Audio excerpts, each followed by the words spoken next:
მოსკოვის იმ რესტორანში, სადაც გუშინ აფეთქება მოხდა FSB-ს მაღალჩინოსნები, დეპუტატები, თავდაცვის სამინისტროს გენერლები და სხვა მაღალი რანგის პირებიც იმყოფებოდნენ. მთავარი სამიზნე კი უბილარი გენერალი ჩაიკო იყო, თუმცა ბომბის შესასვლელში შემოწმებისას ამოქმედდა. ინფორმაციას დამოუკიდებელი რუსული წყაროები ავრცელებენ.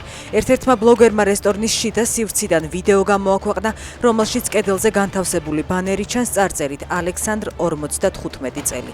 ჩაიკოს მდგომარეობაზე ოფიციალურად ცნობები არ გავრცელებულა. რა დარჩა გასანადგურებელი? უკრაინელები Wildberries-ის ჯერ კიდევ გადარჩენილი საწყობების გრაფიკას ავრცელებენ.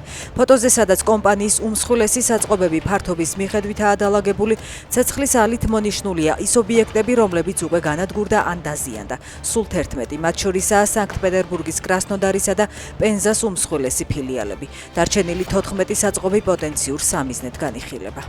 ნიკოლ ფაშინიანი და სომხეთის მთავრობა გადადგა. ეს არის გეგმიური კონსტიტუციური პროცედურა, რომელიც ახალი მეცხრე მოწვევის პარლამენტის შეკრებას უკავშირდება. უახლოეს დღეებში სომხეთის პარლამენტის შეიკრიბება და ფაშინიანს პრემიერ-მინისტრის პოსტზე ხელახლა დაამტკიცებს.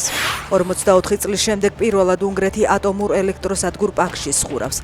ამის შესახებ ქვეყნის პრემიერ-მინისტრმა განაცხადა. მადიარის თქმით, მიზეზი დუნაიში წყლის დონის მკვეთრი ვარდნაა, რის გამოც რეაქტორების გაგრილება შეუძლებელი გახდა. ელექტროსადგურის მუშაობა დღეს სრულად შეჩერდება.